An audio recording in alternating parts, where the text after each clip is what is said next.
Good evening. Testing the sound.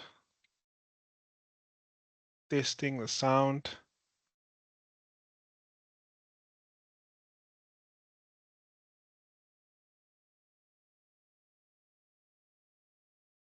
Thank you. Thank you. It seems the sound is working. I will be starting soon. Hi, Lindo and Valerie. Welcome. And thank you for being here. Thank you. Thank you, Valerie. Thank you for the comment.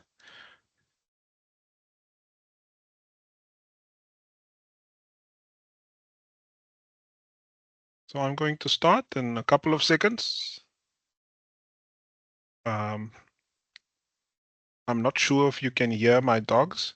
I just fed them and they might be barking at each other. I hope it doesn't disturb.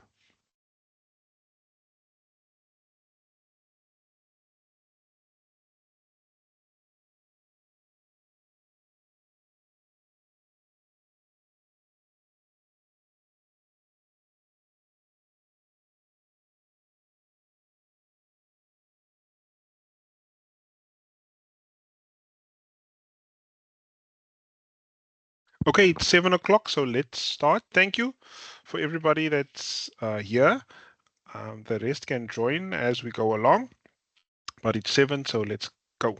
So this is the debt masterclass, how to take control of your money. Uh, I am, just a disclaimer, I'm not going to give financial advice because I can only give advice if I take your personal situation and your goals into account. But before we start, just an outline of what this masterclass is all about. So it's going to be a quick background of myself and also the formula for riches. Part one will be what is the problem and what is keeping us stuck. Part two will be the solution. And part three, I believe most people are going to be here for how to pay off all your debt, house, including car, in less than 7 years. And also for first-time home buyers, I have a special some special slides and information that can help you when you are purchasing your property for the very first time. And at the end, I'm going to have a question and answer session. You are welcome to ask me as much questions as you like, and I'll be staying here until the very end, until I've answered all of your questions. Because you uh, gave up your time tonight, I am willing to do the same because you could have been relaxing at home, and I am um, going to add as much value as possible to tonight's session. So just some background. I have more than 8 years of experience with Old Mutual, and my passion is to help people make the best choices financially. So if you apply and I can provide you with this proof or with this guarantee, if you apply what I teach you today, you will have no financial worry or uncertainty that you won't have enough money to provide for yourself or your family. So I can guarantee that on condition that you do apply what I do teach, and I'll show you today. I am going to go over what is called the formula for riches. Now, this is a formula that my mentor has taught me, and it has saved me thousands and thousands of rands, and it has also allowed me to purchase a property for next to nothing. So I want to share this with you, and I'm also going to share if you want to know more about this formula for riches. But what this formula is, I've realized that everything that we do is a skill set, and any skill set can be transferred. So if you apply this skill set in regards to the formula for riches, you can apply it to your life and it will dramatically increase your growth or your finances, whatever you focus it on. So the formula in short says that you need to have a goal, you need to have an intent. There needs to be, you must want to do it. If you don't want to do it, nothing is going to happen. If you want to get out of debt, you will get out of debt. But if you don't want, it's not going to be possible for you to get out of debt. If you want to purchase a property, the same. You need that goal or that intent needs to be in mind. Your belief also plays a role because if you don't believe it's possible, you won't be taking action towards what you want to achieve. And then you'll need to focus on this specific task over a period of time. With that focus, you'll start seeing the results. So you can either go from left to right with the formula, your intent equals your focus, but also what you focus on will provide you with results if you take it from right to left.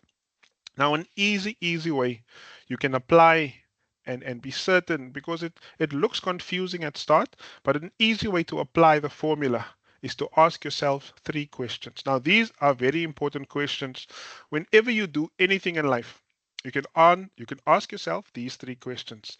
The first one is it possible or legal? And the second one is, can I make it happen? And the last one is, do I have control over it?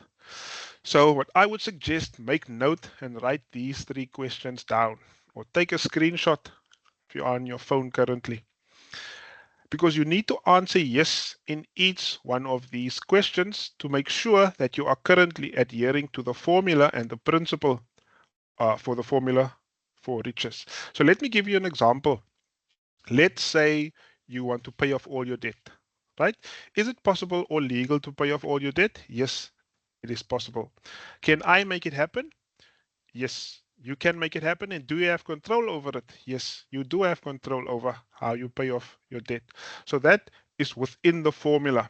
When you answer no to any of these 3 questions, then you need to take a step back and you need to know it's not going to adhere to the principles. So it's not going to get you where you want to be. And let's take another example, for instance.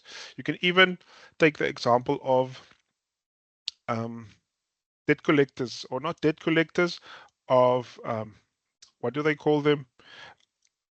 I'm not sure what they call them now, where they consolidate your debt and you give your debt to somebody else to, on your behalf, go to the banks and go to the institutions to repay. So is that possible? Yes, it is possible and legal. Can I make it happen? No, because you're giving your responsibility to somebody else to make it happen. Do you have control over it? No, you don't have control over your finances or your money. So it's better to stay away from something like um, these debt consolidation companies.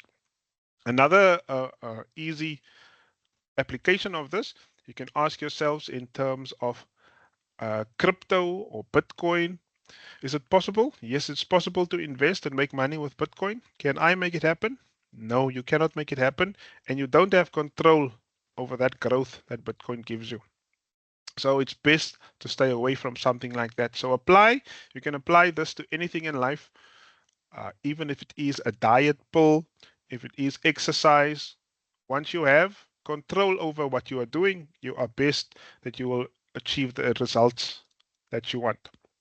So the formula for riches, explained a bit more thoroughly, is as following. So you need to have a desire either to get out of debt, to become wealthy, to purchase a property. That needs to be there. Otherwise, you won't achieve what you really like or what you would like. Then I said the equals is the belief. You have to have the right belief. But you also need the S is for a surplus. You need surplus time. You need surplus energy. If you don't have energy, if you don't have time, nothing is going to happen. You need to have surplus funds, and I'll explain surplus a bit later in the presentation. You need to have that, and then you need to take action because you are taking the responsibility. You take action and you take your growth and the risk into account, but you need to take responsibility. The RE is for responsibility. You need to take that responsibility to get your growth higher and to get your risk lower. And then you'll put in some time and some personal effort. And that is the formula for riches if I went through it a bit more thoroughly. So you need to have a surplus. You need to take action. You need to be able to calculate your growth and the risk. And I'll show you a bit later. You need to take responsibility and you need to put in time and effort. It's not going to be a quick fix.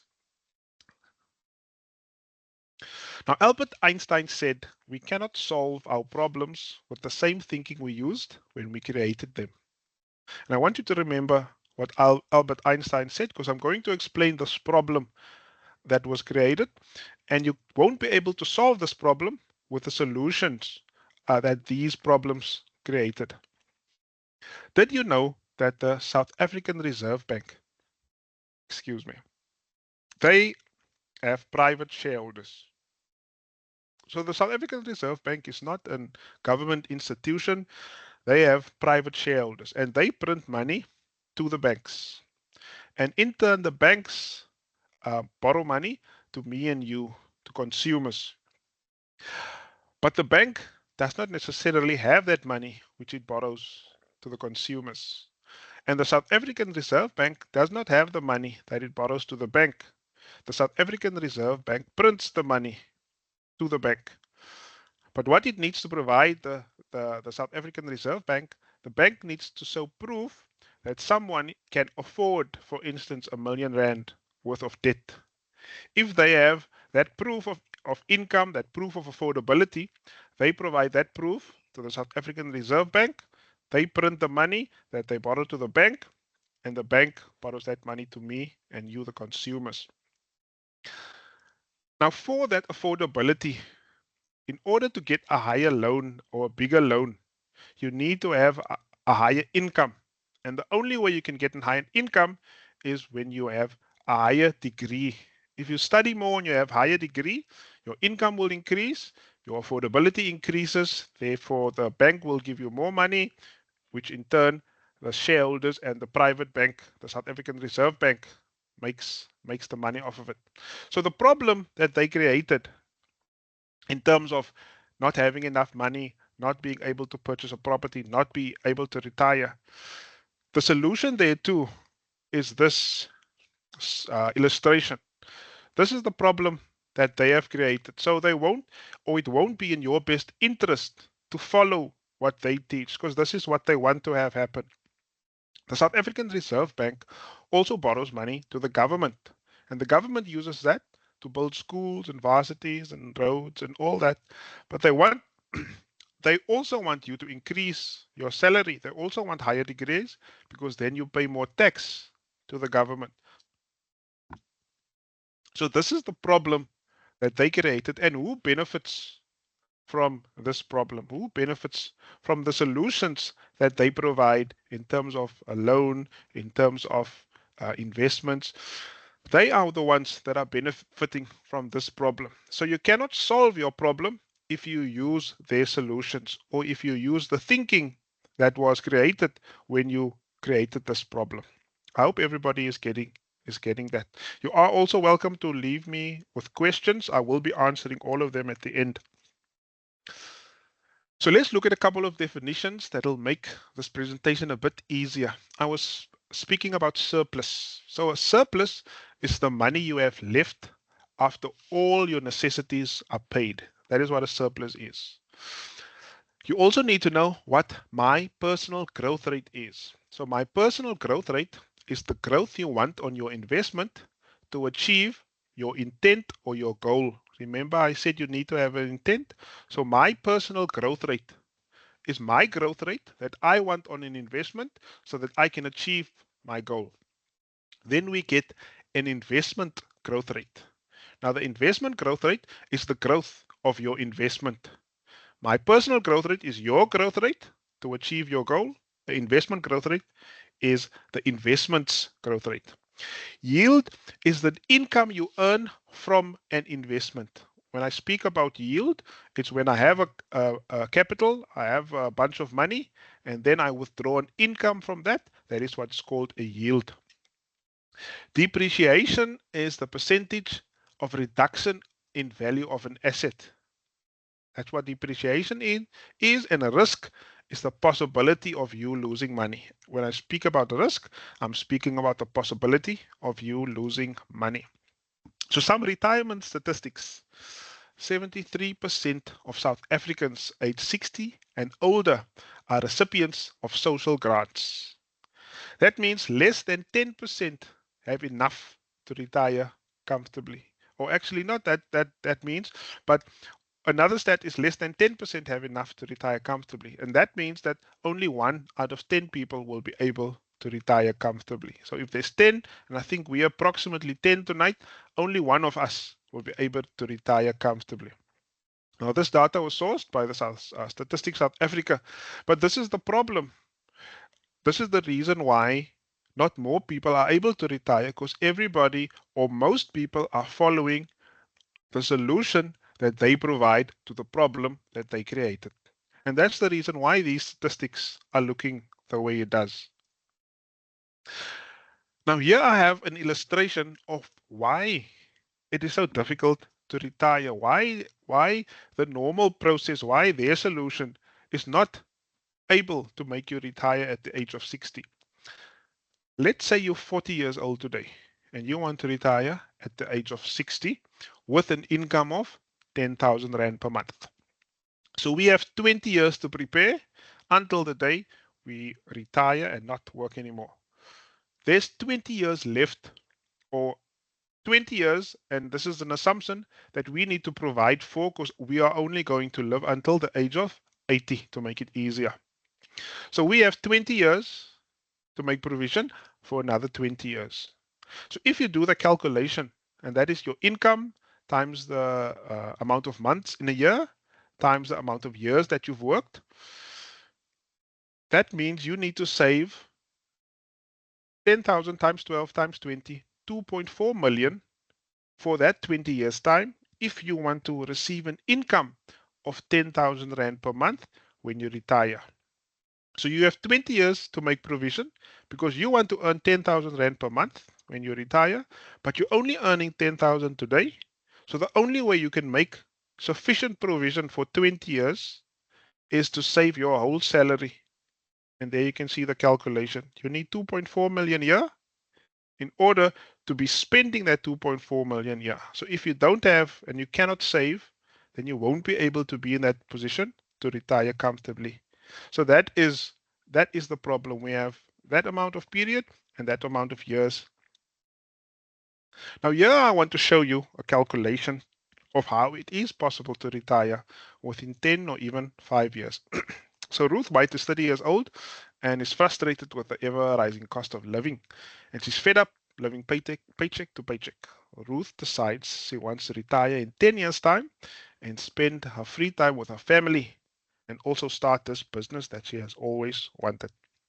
Now, the problem that they've created is that you cannot retire unless you have saved enough or you have to work longer. Now, let's look at a calculation.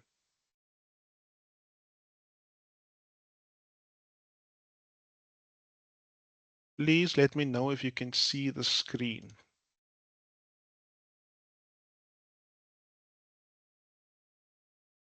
Thank you. So let's look at this calculation. Thank you, Esther. So the income that Ruth wants is 50,000 Rand per month. The average tax rate is 25%, and she's currently 30 years of age. She will be retiring in 10 years' time at 40, and she could live up to the age of 80. If we take into account that inflation is 6%, Ruth needs to earn 66,000 Rand in order to pay a tax to be left with 50,000 Rand. Future value that she requires at inflation, because in today's value she wants 50,000 Rand, but within 10 years' time she'll need to earn 119,000 Rand in order to have the same value that she has today. Now, the only way she can get to 119,000 Rand at their solution with the normal way, she'll need to save almost 250,000 Rand. And that's not possible for Ruth because she's not earning 250,000 Rand. So that's the only way that she'll be able to retire at the age of 40. But by taking the responsibility, the following can happen. I want you to follow with. By taking the responsibility, if you have, let's assume and let's assume that you have 8 million capital today, right? If you have 8 million, if you won the lotto, or if you have 8 million rands today, and you get a yield on your investment of 10%, that will equal 800,000 per year, which will equal 66,000 Rand, which you require before tax. So an 8 million will give you 66,000 Rand today. But we don't have an 8 million. We only have, argument, 1,000 Rand per month. If we only have 1,000 Rand per month, in order to retire, we need 14 million in the next 10 years. And if we want to get there, we need a growth of 69%. If we can get a 69% growth on our investment on 1,000 Rand, we'll be able to retire within 10 years' time. With that 14 million to purchase that 119,000 Rand income. But let's look what happens if we want to retire even earlier. So if Ruth wants to retire in 5 years' time, Ruth will need a growth of 154%. So if Ruth wants to retire earlier, and this is my personal growth rate, which I spoke about earlier, this is the growth rate that Ruth needs to achieve her goal. If she receives a growth less than this, she won't be achieving her goal. So this is her personal growth rate, and this is something that needs to be close to her heart, that she needs to understand. I can only invest if it at years or if it is more than my personal growth rate. Otherwise, it's not going to take her towards her intent or her goal. And I'll show you how you can get this type of growth later in the session.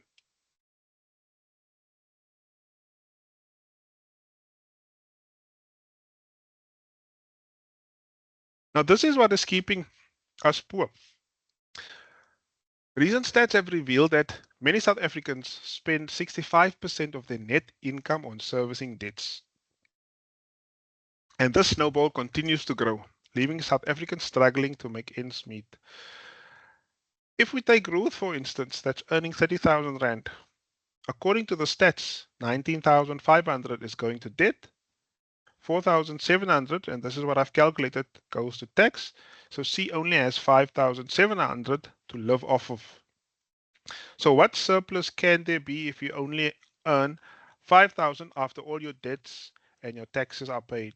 I'm not including rates and taxes, or if you have rent, or if there's food, electricity, but most people don't have a surplus, so we need to find a way to create a surplus, and I'll show you why.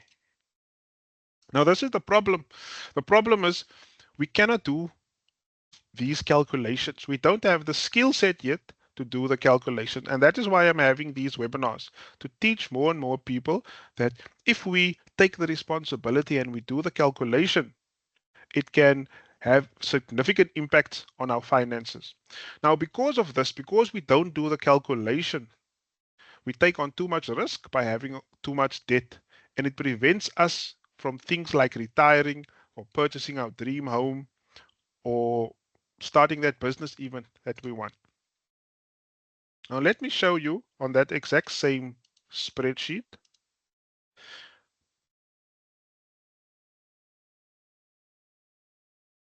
I want to show you what happens to the growth that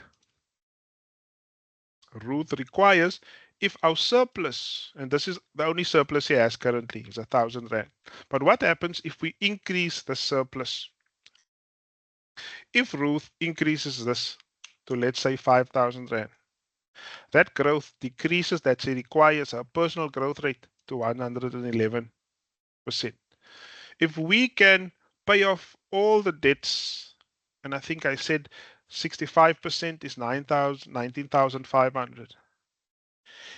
If Ruth can pay off all her debts and use that surplus to pay off or to invest into on her personal growth rate, she only requires a 73% growth rate. So the more you have to spend on yourself, the less growth you'll require in order to retire within 5 years' time. And if we make it 10 years just for interest sake, so this is nice from a calculator, you can see immediate the impact. If she wants to retire in 10 years and she saves 25,000, she only needs a 26% growth. And that's the reason why we are struggling to get ahead, or we are not able to retire comfortably, as the stats show. Now, Warren Buffett says that risk comes from not knowing what you are doing. So the possibility to lose money, if I wrote this differently, the possibility to lose money comes from not knowing what you are doing. The reason why you are not able to get that type of growth or that type of is because we don't understand the financial system, and we don't understand where we are losing money, because the risk is coming from not understanding what we are doing. Now let's take this for instance. Do you know what you sign up for when you, for instance, make a loan? So if you take a loan, and this is what is the effective interest over the interest that they normally quote or tell us that we are receiving. Now let's take instance a 5-year loan. We loan or we lend 1,000 Rand over 5 years on a 20% interest rate. So I take a loan, personal loan of 5 years on a 20% interest rate. Our monthly repayments is 26 Rand and 49 cents on a 1,000 Rand. And the total repayments is 1,589 Rand. So the interest portion is only 589 Rand. So if you calculate the effective interest, if you made a loan of 1,000 Rand and you pay back 1,500, your effective interest is 58.96%. It's not 20% that they confuse us with. If you take a loan over a 30-year period, 1,000 Rand, your monthly repayment on that 1,000 Rand is 16 Rand 71 cents. Your total repayments is 6,000 Rand, and the total interest that you pay is 5,015 Rand. And that is an effective interest of 501.57%. So because we don't understand, like Warren Buffett says, because we don't understand what we are doing, we are losing money to this system and to this calculation. But a lot of people will still sign that contract if it even said that you will be paying back 501% interest, because we only look at the monthly payments, because we tell ourselves, no, we can afford a 16 Rand 71, but we do not see the impact that that has over the long period. And that is what is keeping us behind or stuck and not being able to retire. So how much do you actually pay back? Did you know then that when you have a monthly bond of say 10,000 Rand, that you pay 9,700 Rand interest, and only 300 Rand of that 10,000 Rand goes on capital? And let me show you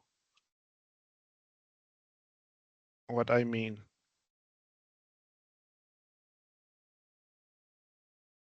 This one, we go. So there's a property of R1,000,000, and we are paying back at 12% interest. Let me just make this 0. So we're paying back 3.7 million on a 1 million rand property. Right? We're paying back 3.7 million on a million rand property. Now monthly repayments is 10,286 Rand. But as you can see, especially at the beginning, the first month, 10,000 Rand of your 10,200 goes to the bank as interest. Money is gone. You've burned it. You've given it to the bank, and only 286 Rand goes on your capital, which means you only owe 286 Rand less than you did in month one. Even though you think to yourself, but I've paid 10,000 Rand, there's only 200 Rand that your balance is less. And as you can see, especially the first years, most of your money goes to interest. Most of your money. It's only at the right at the end where most of your money goes on the capital.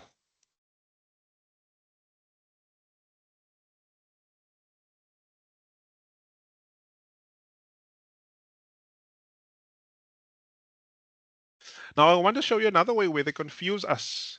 Which one of these, and you can answer this for yourself, is better? Is it better to have a return on investment Is it better? That's what the ROI is for. Is it better compound interest? Some people say they want compound interest. And is it better to have simple interest, or is it the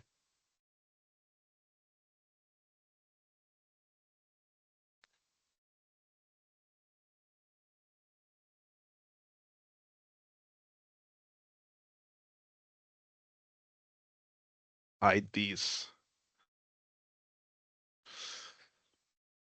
Say we have a 10,000 Rand and we want to invest that 10,000 Rand over a 10-year period, and after 10 years, we receive 100,000 Rand. Our return on investment is 900%. And that sounds amazing to have a 900% return on investment. But I want to show you how it can be confusing if you don't understand what the terms mean and how they try to confuse us. And this is where Warren Buffett says again, risk comes from not knowing what you are doing.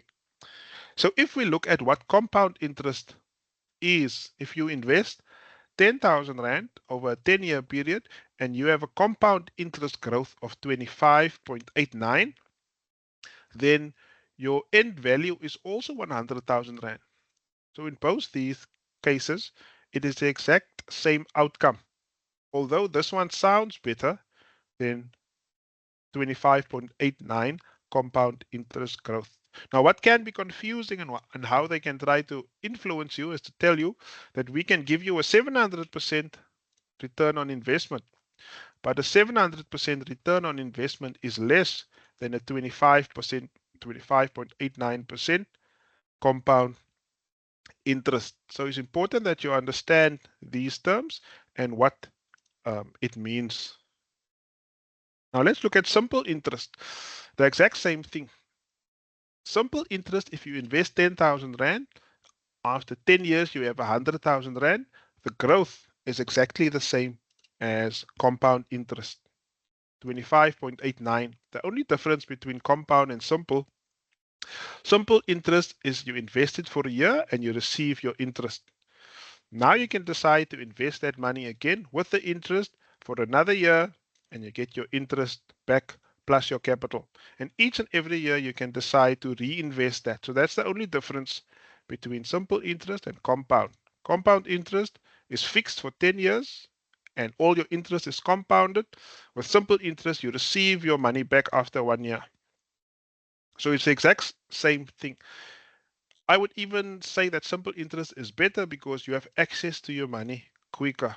So you can decide after 1 year, I can do something else with that money, or you can decide to reinvest. But the growth determines that it's the exact same thing.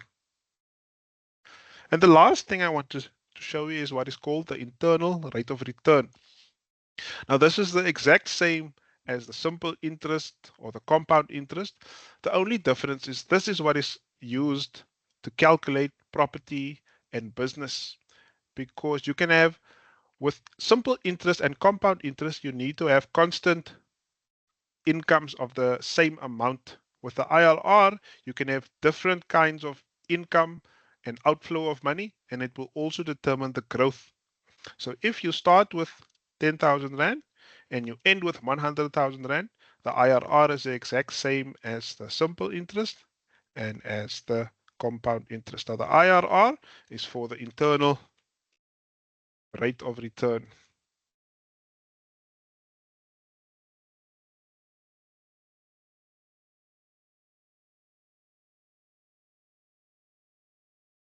So here we get to the step how you can pay off all your debt in 7 years or less. Now this is the method, and if you apply this method, you can pay off all your debt in next to no time. What you need to understand, it is a skill that needs to be developed, and you need to put in the time and the responsibility you need to take to apply it. I won't be able to do it on your behalf, but if you follow these steps, I can assure you that your debt will be paid in less than no time. So first you need to find your surplus. That is the most important thing. Of course, you need to want to do it, but then you need to find a surplus. And there's ways you can find a surplus in your budget without working harder. And I call it that the leaking bucket. I believe we all earn enough money, but the money is leaking and going into incorrect places. So you need to fix your leaking bucket so that there's a surplus first. Then you need to structure all your debt from the smallest to the largest. Then, after you've done that, you pay your surplus on the smallest debt until you're done with that smallest debt. Then you roll over to your second smallest debt. And now you repeat that process from 3 to 5. You pay your second smallest debt until even that is paid. And I'll show you now how that is done. So let's look at this example. I have a property, 700,000 Rand. Those are my repayments. I have a car. I have a credit card of that amount. I have a personal loan of 30,000, furniture account, and small other debts. In total, my debt is almost worth 1 million Rand. You first need to structure your debts from the smallest to the largest, or the largest to the smallest. But you need to have it in this order. Then you start with the smallest debt first. So you keep on repaying your normal repayments that you would have, but you need to find that surplus. Now, in this case, I found a surplus of 1,000 Rand. I use that 1,000 Rand and I kill off my clothing account number 3 in 1 month. In month 2, I move to my second smallest debt. But in month 2, I have my surplus of 1,000 Rand, plus I have 100 Rand surplus as well. So I add those two together and I add that on my second smallest debt. Then I pay off my second smallest debt. Then I move to the third. Then I move to the third and the fourth, and I go through this process of paying off all my debt. Now, this is it's not necessarily the financially or mathematically the best way to pay off your debt, but it is psychologically the best way because once you've paid off one of your debts, you'll feel better and you'll have motivation to do it to the next and to the next. When you start with, say for instance, your car, because it is the highest interest rate, you won't have that psychological benefit. So start with the smallest and pay it off and experience that good feeling of paying off a debt, and then you move to the next and the next. So yeah, I want to show you the example in real time. Exact same example. If you can increase and find a surplus of 2,000 Rand, you can pay off your debt in 6 years. If you can increase your surplus 3,000, okay, it's the exact same, maybe a couple of months. But here's a nice method and a nice spreadsheet to exactly show you if this is your debts and you make a commitment and you have a surplus of this amount, it'll show you how quick you can pay off all your debt. So depending on your commitment, your discipline, and the skills you have, you can even pay off all your debt in 4 years, and that's almost 1 million Rand worth of debt.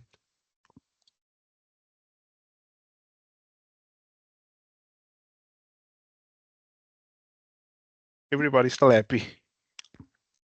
Now I am going to go into first-time home buyers and how you can make your first-time property purchase one of your not only best experiences, but how you can save the most money by following, I want to call it 7 laws to purchasing a property. Also be valuable because you can also use this uh, for your debt and also if you in the future would like to purchase a property. So the most important thing is you need to be able to do the calculations. So a lot of people think that they make their money when they purchase a property, when they buy the property, but you actually make your money when you do the calculations. With any investment, with any property, you make your profit, sorry, when you do the calculations. Now, when it comes to property, there's 27 variables that affect the growth of your property. And you need to take all of them into consideration when you do the calculation. So let me show you how do you calculate the growth on your property. And you can do it with a current property or a property that you want to purchase. But this will determine our personal growth rate. Just to explain, when I say growth on my property or growth on investment, when it is a property, what I'm meaning is when we do a calculation of growth, there's money coming in. Let's say it's 10,000 Rand and there's money coming out 100,000 Rand. So we can determine the growth of this investment because there's money flowing in and there's money flowing out.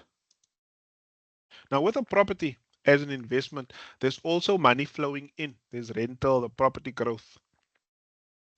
And there's also money flowing out. And there's a lot of money. I've only mentioned a few. It's insurance, it's maintenance, it's rates and taxes. So because there's money flowing in and because there's money flowing out, you can calculate the growth of this property as an investment. I'm not talking about the growth because every year the property's value increases. I'm not talking about that growth. I'm talking about the growth of this property as an investment, the money flowing in and the money flowing out. So let's look at this example. So this is the property that I've purchased, and I want to show you what the growth on this investment property as an investment is. So this is the 500,000 Rand property, and I enter all the 27 variables in this program. What is my expenses? What is my taxes? What is my rental income?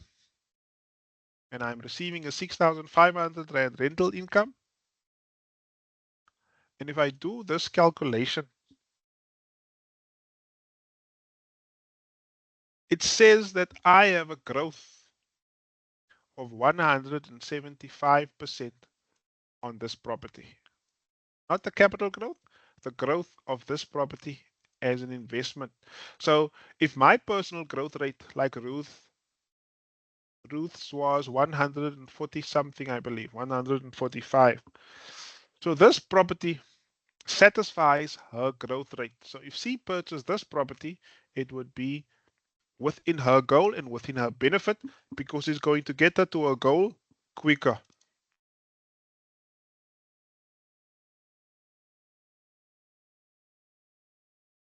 Now that's what is meant with calculating the growth on your property. You need to be able to calculate not not just on your property but on investments to make sure that it satisfies that personal growth rate of yours. And that's the first step you do. The first law before you purchase a property, you need to do these calculations in order to see if your property is helping you in your finances or if it's working against you. The second thing you need to do is you need to budget. A lot of people only budget on the monthly installment, but depending on the what type of property you have, you also need to have home insurance because your property can burn down. You There will be a geyser that bursts if you have a property. So you need home insurance, but you'll also need life insurance. If you take out a bond and you cannot pay off your property, the life insurance will cover your bond, and the banks don't want to uh, borrow you the money if you don't have life insurance. And if you purchase a flat, there's also levies. So don't just budget on your installment. Make sure you budget on your home insurance, your life insurance, and the levies. The next thing you need to do is you need to negotiate. Property buyers need to negotiate, and there's multiple ways you can negotiate. So let me show you why it's so important to negotiate.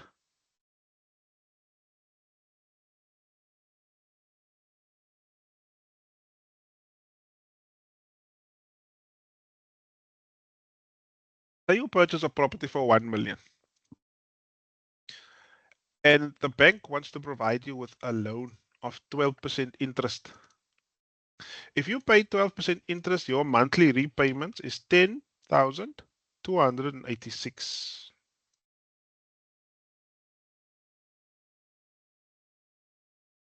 Right? That's your monthly repayment. But if you can negotiate a 1% better interest, your repayment drops to 9,523 Rand. So just because you negotiated, you are scoring a 763 Rand. Now, if you apply the 763 Rand on your property because you were willing to pay 10,000 on your property, but now you're paying 700 less because you got a better interest rate. Even if you have a property currently, if you can negotiate a better interest rate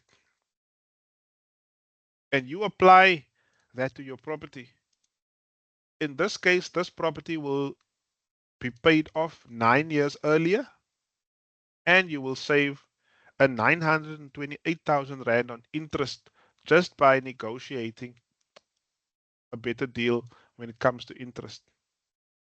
So this is why it's important, and one of the laws of a first-time home buyer is to negotiate.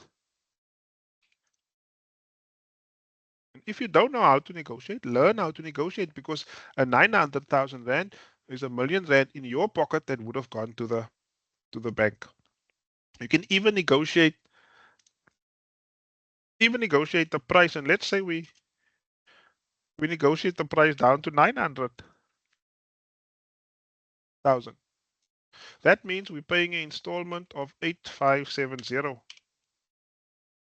Now we're saving 1716, but we're going to keep paying that on our property. Now you save 1.2 million and you save 15 years. You pay off your property within 15 years if you can just negotiate a 100,000 Rand difference. So there's more ways, but if you compound these ways, you can actually see how quick you can pay off your property just because you negotiate. So there's multiple ways, there's more ways you can negotiate. So please negotiate when you are a first time home buyer. Even if you have a property currently, go and negotiate. You need to confirm what the market value is. What I've realized is that the market value is not the true market value. The market value is what someone is willing to pay for the property. So I wanted to add a screenshot because there are certain websites that give you access to previous transfers of properties. And if you're going to go on the market value that the estate agent provides you, remember this is the problem that they created. If you are going to go on that valuation or what the seller gives you, it's not the true market value, because I have a page open. Yeah, I want to show you. So here's a property that has been on the market since the 16th of September 2019, right? This property, according to the website, is the value is 1.5 million. So let's say that's the market value. But this cannot be the market value if the property is on the market since 2019, because then it wouldn't be the value of the property, because somebody would have purchased it for 1.5 million already. So that is what I mean when I say the market value is not the market value. You cannot decide and look at a property and determine this is the market value of the property. It's only the market value when somebody purchases it for that value. Then you can say, but I have a 1.5 million Rand property because somebody just bought the property for 1.5 million. So confirm the market value and don't take their word when it comes to this is the value of the property. It's not necessarily the value of that property. The next law is put it in writing. If you have an offer to purchase, put it in writing, because it's psychological and provides proof, firstly, that you are serious, and it also motivates sellers, because normally you put an end date. So you need to create an offer to purchase the correct wording. But if you have an end date and you tell the seller that this is my offer of 900,000 Rand and this offer ends within 3 months' time. If he doesn't sign that within the 3 months, that contract ends. And if he's in a situation where he hasn't sold his property for a year and you're the only offer, chances are he's going to accept that offer to purchase. So put your offer to purchase in writing. Don't just say that this is my offer, put it in writing and let him see that there's an end date to this offer to purchase. The last thing is you need to do the worst case scenario. So this is the final and probably also the most important thing that you can do when you purchase a property, you can even do it on your current properties, is do the worst case scenario. Now, the worst interest rate South Africa has ever experienced was 24%. In 1989, South Africa's interest rate reached an all-time high of 23.99%. So we need to take into account this could happen again because this is what happened in the past. And if you're not ready for something like this to happen, chances are you're going to lose your property and you've paid that property for 10, 15 years.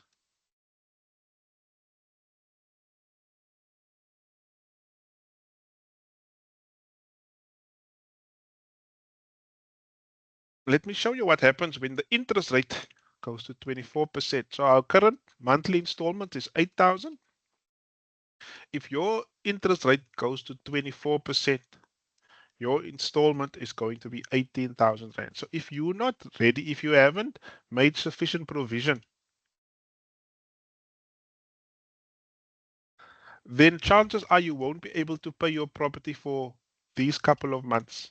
And the chances are big that the banks are going to come for the property because you're going to get behind on your property. So it's important to the final law, if I can call it that, is do your worst case scenario. What is the worst that can happen? And if you're fine with the worst case, if you can manage that, or if you make provision for it, and there's ways to make provision for that, then it's not a problem. Then you can go ahead. Otherwise, you need to think carefully if you want to go through with this scenario. I also thought I'd put in because I think I said in the ad I'll show you or I'll give you some tips on how you can purchase a property without a bank. So a disclaimer is that you need to have the skill. You'll see with all the things I've discussed tonight, it's not something that is necessarily difficult, but somebody needs to teach you how to do it. But if you have the skill and if you have that experience, it becomes easier to achieve. So it might seem tonight, some of the things that I might discuss might seem impossible. But if you are determined and you improve your skill, it is possible. So you can purchase a property without a bank by something that is called vendor finance. So you can ask the seller, and as I said, you need that skill set to negotiate. But if you find a seller willing to sell that property, and he is the one that's giving you the loan, you repay him. So in certain circumstances, the client or the seller wants an income, maybe from his property. And if you can provide him with a monthly income, as you would of a bank, then you can do what is called vendor finance. But you need to have the skill and you need to speak with the proper attorneys in order to put something like this in place. You can also do a rent to buy. It's the exact same thing. You can rent to buy from the owner. You don't need a bank, but you need to have the skill to negotiate this. There's also a thing called an installment sale. So you can take over somebody's installment. But as well, you need to have the skill, and in all these cases, you need to do your calculation to understand your risk so that you don't lose money or lose the property at the end of the day. Because risk comes from not knowing what you are doing. But if you know what you are doing and you are prepared, then nothing can stop and nothing can be in your way. Now, what I've taught you tonight, there's no varsity or private school that I believe most of you hasn't heard a lot of what I've taught you tonight because no private school teaches this, no varsity teaches this because they are part of, as I showed you at the beginning, they're part of this system. So they don't want you to save 300,000 Rand on a property. The banks is not going to teach it you, even though they charge, this is a private school in South Africa, charges more than 396 Rand, 1,000 Rand per year in school fees. But what I decided, because I'm feeling it's Black Friday soon, I decided to assist as much people as possible. I'm going to massively bring my price down in terms of what I've discussed tonight if you want some personal assistance with it. So I'm going to share with you the books I spoke about at the beginning, and that is going to be for free. for everybody that has joined. I'll send you an email by tomorrow, and I'll also provide you with a link if you want a consultation. This is going to be for the month of November. Let's call it, this is the Black Friday sale. So this is for everybody who's been here and who's been here for the whole, how long has it been? Almost an hour. Then I also have uh, a special running and also a Black Friday special where you can get, and I'll show you how to use my cheat sheet, how to find that surplus that's been evading you, how to fix your leaking bucket. I'll share that book with you, and I'll also share with you the calculators that I've had tonight, right? The growth calculator to calculate what's your personal growth rate. And I'll give you more consultation time. We can break it up in 2 half an hours, so you can have 1 hour straight. And that price for today is going to be 500 Rand. If you feel that this is really valuable and you want the most value for tonight, I am decreasing my normal price to 1,000 Rand. It's normally at 11,000 Rand. And I'll receive, or I'll give you weekly webinars where we'll discuss this. I'll invite you to that weekly webinars. I'll also provide you with all the calculators, multiple consultations, and all the ebooks that I have. But for that, I'm going to price it at 1,000 Rand. But what I want to include as a bonus is what I've realized is people would like some assistance on how to save on their property. Where's that slide? People would like, if you would be interested, I want to maybe by show of hands, and maybe I can add that. Where's that? Maybe I can add it. I want to assist first time home buyers to purchase that property. Assist them with doing the calculation, the budget, the negotiating, the confirming the market value, and put the offer in writing. I want to assist first time home buyers with this. And you'll see the amount of money you can save if you apply what I've taught you. You can even do it yourself. But is there people that are here today that might be interested, if there's a show of hands, if I maybe need to create a course regarding this, or maybe I need consultations and provide consultations regarding this? Is there anybody by show of hands, or maybe just a thumbs up, that would be interested in something like this when purchasing a property? Thank you. Thank you, Clariska. You can react. Thank you. Thank you, Lando.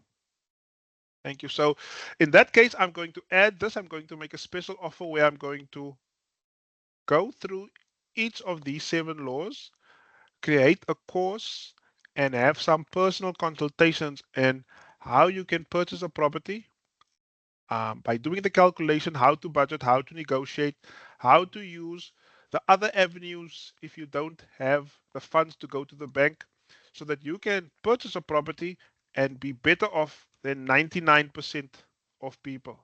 If you just apply the one skill I showed you tonight, you can save almost 1 million Rand. And that is the negotiation. I want to show you to you again. If you can just negotiate, let's take this. If you can negotiate that 11%, if you just do this, go to your bank tomorrow, Monday, or ask me, Rowan, can you get me a better interest rate? And I get you a better interest rate of 1%. And if you apply that on your property, you'll save 1.2 million. Right? So I'm going to include all of these secrets, I can call them, or strategies, secret strategies. And I'm going to assist you to purchase that property so that you can get one for next to nothing. So thank you.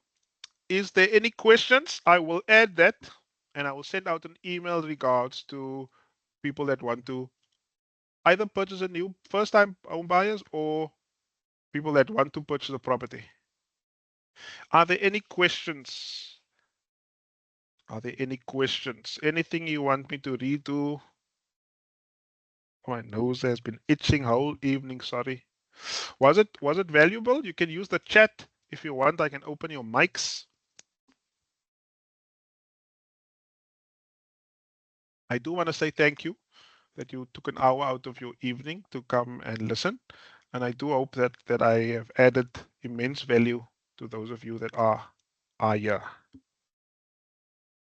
If there's no questions, I'm going to give a couple of minutes, let's say 2 minutes, then it's 8 o'clock on the hour. Then I'll thank you, Lyndall. Then I'll close the session for the evening. The next session will be next week, but I'll send out an email tomorrow morning.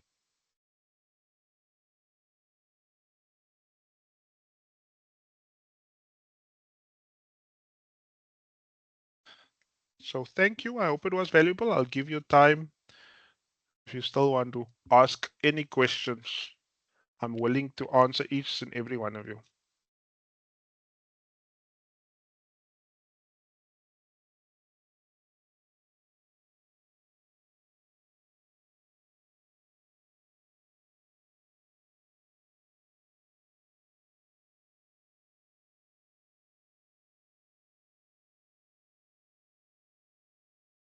It doesn't seem like there's any questions. Was it that well explained in the email? If you don't want to ask tonight, I'll also provide you with my email address, and you can also ask me there. And there's also a consultation that you can schedule. Please schedule it by the end of November.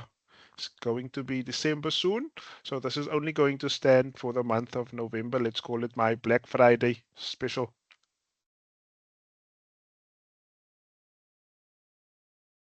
Thank you everyone for joining. I really do appreciate you being here.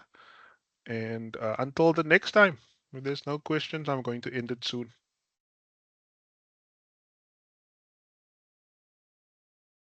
Thank you. Thank you, everybody.